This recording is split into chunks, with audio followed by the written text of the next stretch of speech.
किसी को लीडर मानते हो? एक भी आदमी का नाम ले सकते हो सर इस पॉडकास्ट में? हाँ हाँ, मैं तो बहुत सारे लोगों का नाम ले सकता हूँ। मुझे लगता है गांधी से बड़ा नेता लीडर तो कोई इस दुनिया में हुआ नहीं। मेरे लिए तो वो आइडल है। उनसे बड़ा लीडर इस पूरी दुनिया में नहीं हुआ। मुझे लगता है कि अगले 100-200 साल में कोई संभावना भी मुझे नजर आती है। लीडर पार एक्सीलेंस, क्या बात है यार, 1000 तारीफ कर सकते हो आप। अभी पुतिन आए ना, देखो कुछ दिन पहले, तो पुतिन कहाँ गए? राष्ट्रपति भवन, राजघाट। हाँ। आप उस आदमी की पावर समझते हो, जिस आदमी को गुजरे जमाना हो गया? कौन कह रहा है पुतिन को? वो तो नहीं कह रहा आदमी जो गुजर गया है, तो नहीं कह रहा ना कि आप आए हो मेरे को माथा टेको मैं बड़ा खुश हो जाऊंगा। वो तो नाराज भी नहीं होगा आपसे। लेकिन उस आदमी की ताकत देखो कि उसके मरने के इतने साल के बाद भी इतने बड़े लोग उसको नमन करने जाते हैं। तो क्या तो वो कैरेक्टर रहा होगा। यहाँ तो जिंदा लोगों को लोग नमस्ते नहीं कर रहे, जो जीवित है ना, आप और हम जैसे लोग। हमारा पड़ोसी राम राम नहीं करता, नमस्ते नहीं करता, क्योंकि हमने ऐसा कुछ किया ही नहीं शायद जिंदगी में। लेकिन जिस आदमी को गुजरे जमाना हो गया और उसको कोई लल्लू पल्लू लोग नमस्ते नहीं कर रहे। G20 में 20 राष्ट्राध्यक्ष आए, 20 टॉप हेड आए और जाके उसकी समाधि में माथा टेक देते हैं नंगे पैर।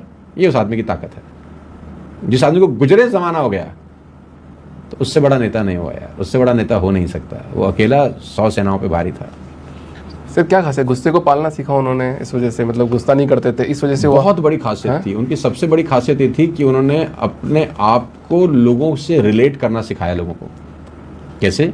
कि ही वॉज बैरिस्टर, मतलब उस जमाने में साउथ अफ्रीका में प्रैक्टिस करने वाला आदमी, फॉरेन करेंसी में कमाने वाला आदमी, जब इंडिया आया और उसको लगा कि मैं लोगों को तब तक नहीं इन्फ्लुएंस कर पाऊंगा जब तक लोगों को ये नहीं लगेगा कि हम जैसा है।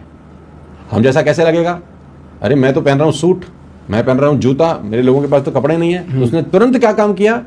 उसने बोला कि मैं उतने ही वस्त्र पहनूंगा जिससे इज्जत ढकी रहे बस।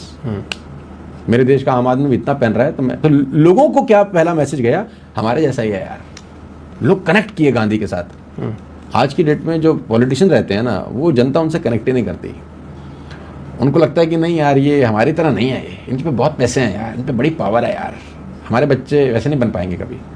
उसकी क्वालिटी क्या थी, उसने सब छोड़ दिया। सो दैट लोग उससे जब तक कनेक्ट नहीं करेंगे तो वो अपनी बात समझाएगा कैसे, उनको कन्विंस कैसे करेगा, कम्युनिकेट कैसे करेगा? तो उसने सबसे पहला काम किया, उसने बोला कि भाई मैं तुम्हारे जैसा हूँ, जैसा तुम पहनोगे वैसा मैं पहनूंगा, जैसा तुम खाओगे वैसा मैं खाऊंगा।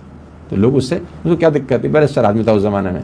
आज की डेट में ज़्यादा लोग BCom करके तो चौधरी बने घूम रहे हैं और गांधी को गाली बक रहे हैं। उस जमाने का बैरिस्टर आदमी, बताओ। ठीक, तो उसकी बहुत सारी काबिलियत हैं, उसकी बहुत सारी खूबियाँ हैं यार। और आखिरी में जब हम पार्टीशन से आज़ाद हो, उसने कोई पद नहीं लिया, कोई डेजिग्नेशन नहीं लिया, कोई कुछ नहीं लिया। वो हरिजन बस्ती में झाड़ू मार रहा था यार। नेहरू स्पीच दे रहे थे, वो हरिजन बस्ती में दंगे सॉल्व कर रहा है, वो झाड़ू मार रहा है। वो क्या क्या क्या